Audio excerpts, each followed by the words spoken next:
I now present to you the esoteric history of Malcolm X, Madam Blavatsky, the Theosophical Society in the United Nations, the esoteric and hidden connections. Please like my Facebook page for more information. There's a worldwide revolution going on. And in my opinion, the young generation of white, black, brown, whatever else there is, you're living at a time of extremism, a time of revolution. What is it revolting against? The power structure. The American power structure? No. The French power structure? No. The English power structure? No. Then what power structure? An international Western power structure. And I, for one, will join in with anyone, don't care what color you are, as long as you want to change this miserable condition that exists on this earth. There's got to be a change. People in power have misused it, and now there has to be a change, and a better world has to be built, and the only way it's going to be built is with extreme methods. So what you and I have got to do is get involved. You and I have to be right there breathing down their throat. Every time they look over their shoulder, we want them to see us. Once those intentions are made known, we can get to the nitty-gritty of the problem. We can get to the core of the problem. We can get to the root of the problem. And then we can correct the problem. It was once stated, or it has been said, it was once stated by Malcolm X, that no religion is higher than truth and no faith is greater than fact. It is also said by the Theosophical Society as their motto under their logo, there is no religion higher than truth. The symbol of the swastika is pointing leftward, which is pointing going with nature, according to the teachings of the Theosophical Society and other ancient esotericism. The swastika, in a rolling motion, turned to the right, going to the direction of the right, represents going against nature. This was the way the swastika was used by the Third Reich in the Nazi Party of Adolf Hitler, who was also involved in the studies of the occult teachings of the Theosophical Society. Researchers argue that the chief influence behind the United Nations is an organization known as the Theosophical Society, considered by some to be the most powerful occult organization in the modern world. The Theosophical Society has had more influence on the United Nations than any other religious society, whether you would call it Christian or occult. The House of Theosophy, as it is called, was founded by a woman known as Madame H.P. Blavatsky. Madame Blavatsky was a mystic, and she had truly supernatural powers. She had a tremendous impact on people, and was able to recruit many of the world's leading people into her organization, people like Arthur Conan Doyle, who wrote the great stories about Sherlock Holmes.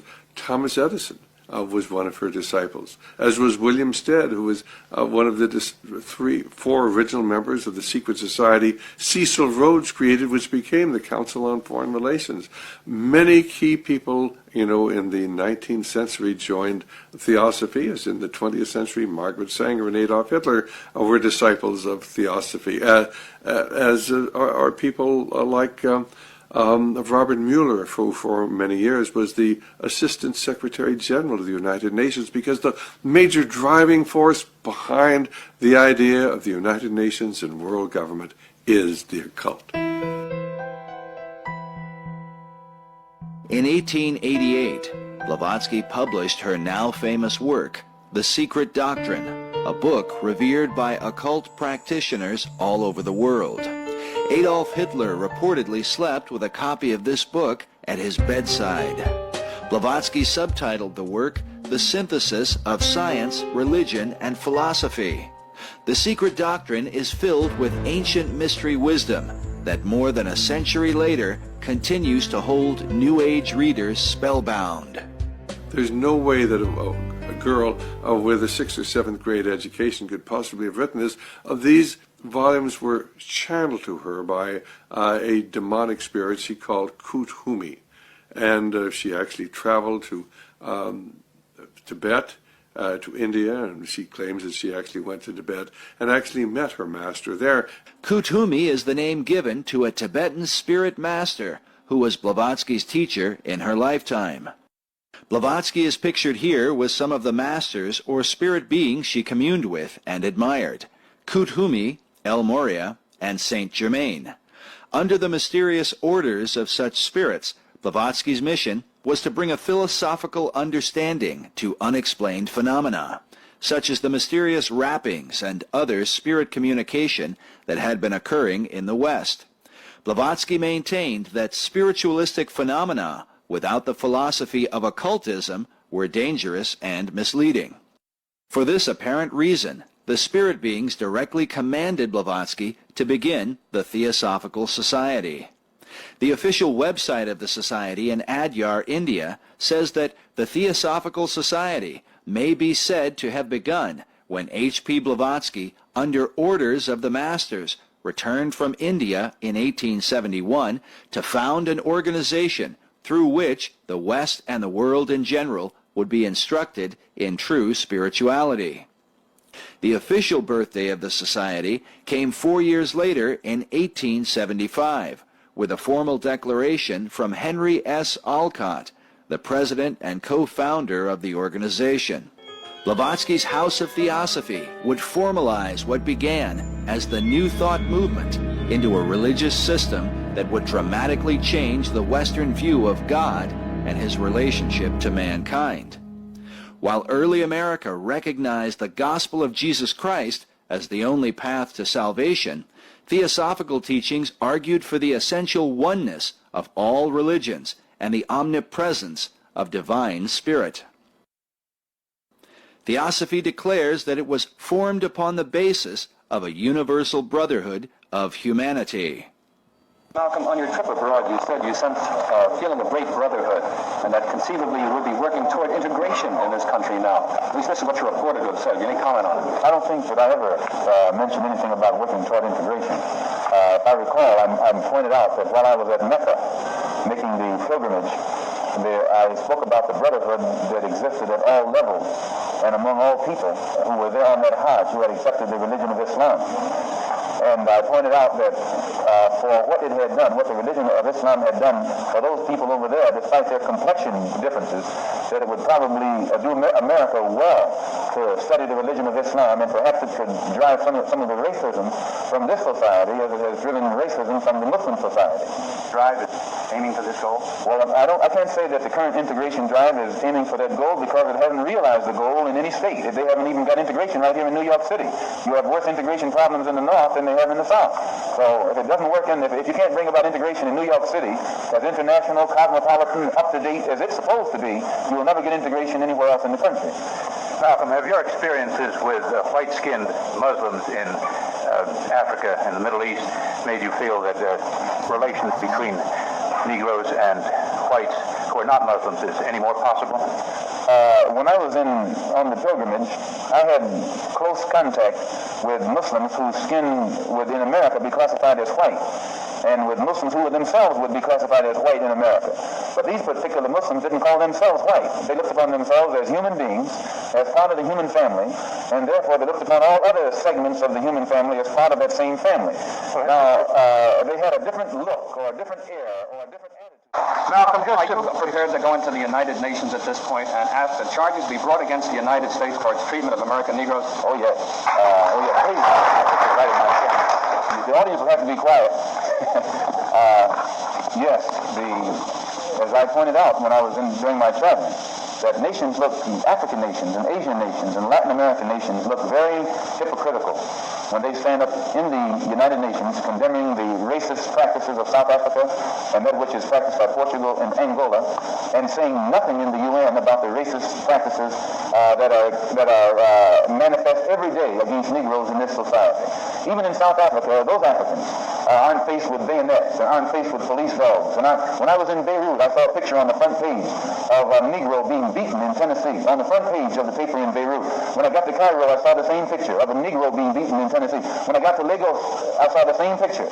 So with these African nations knowing the brutality that is inflicted upon black people in this country, simply because those black people are trying to get what the Supreme Court said they were supposed to have 10 years ago, I would be not a man if I was in a position to bring it in front of the United Nations and didn't do so, I wouldn't be a man. Malcolm, do you intend to lead the charge in the United Nations? Well, I find that to say you're going to lead something creates a lot of hostility, division, jealousy, and envy.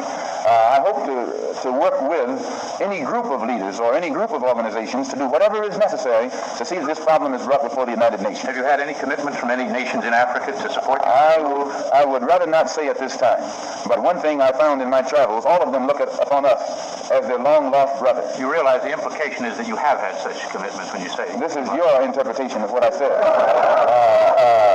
One thing that I found in all of my travels was that all of the Africans, not only Africans, but the Asians and the Muslims, look upon us as their long-lost brothers. And America had actually tricked many of them into a hands-off policy by giving them the impression that she was honestly trying to do something to solve the problem.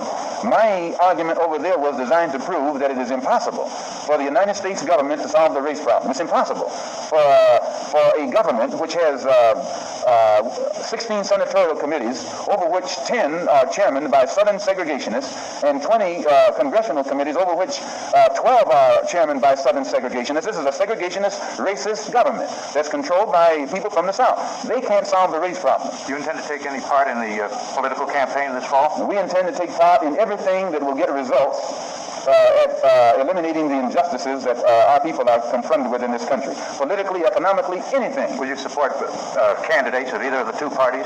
We'd rather not say at this time. Are you prepared to work with some of the leaders of the other civil rights organizations? Certainly. We will work with any groups, organizations, or leaders in any way, as long as it's genuinely designed to get results. And any action on the civil rights bill, how will this affect the direction of your movement? Any action on the civil rights bill? Well, I'm surprised that all of these civil rights groups combined haven't converged on Washington long before now. I'm surprised. If they took all the time and the expense of going down last year, singing their songs and things of that sort, before they even started the filibuster, I'm surprised that they had permitted the filibuster. Malcolm was killed because of another brother named DePinto. A lot of people thought he was African, but he was East Indian. He was born in Nairobi. He's the one that changed Malcolm's head from black nationalist to Pan-Africanist and made that connection from here to there. And the government said, we can't let this happen. He's the one that persuaded Malcolm when he went to Africa and stayed 7 weeks and met with all the real leaders. And then he's the one that discussed with Malcolm of bringing racism to the doorsteps of the UN. And as Malcolm was being shot dead in New York City, DePinto was being gunned down in Nairobi. All right? Same time. All right? Same time. So don't tell me about no black Muslims. The same time. Same time. Malcolm was being gunned down. Now, let me finish this by saying this. And you folks out there on radio, when we cut off, that's why you should be here. Yeah, y'all come on down. Yeah. We'll be here. We're not, you know, if you get here late, we'll be here next week. Just wait on us. You ain't got nothing to do. Nothing to do. Now, let me show you how this white racist system treats black folks. The black folks that they got to kill Malcolm, Malcolm was standing on the stage like I am. They threw a smoke bomb in the back. When everybody got to watch the commotion, the brothers ran up with double-barrel shotguns and shot it. But under the Freedom of Information Act, we were able to get the autopsy of Malcolm, and all the bullets in Malcolm is going down. Now, I can't stand on this stage and y'all down there pointing up, which means the government has such a low view of those black folks that would do it. They didn't even give them real bullets. They gave them flash. Malcolm was shot from the ceiling. And also under the Freedom of Information, the CIA had been forced to admit that they rented the Olive Ballroom a week ago. That's when they went in there and tore them walls out, put them guns in the wall, and shot him from a downward position. That's what this game is about. But Malcolm lived a good life.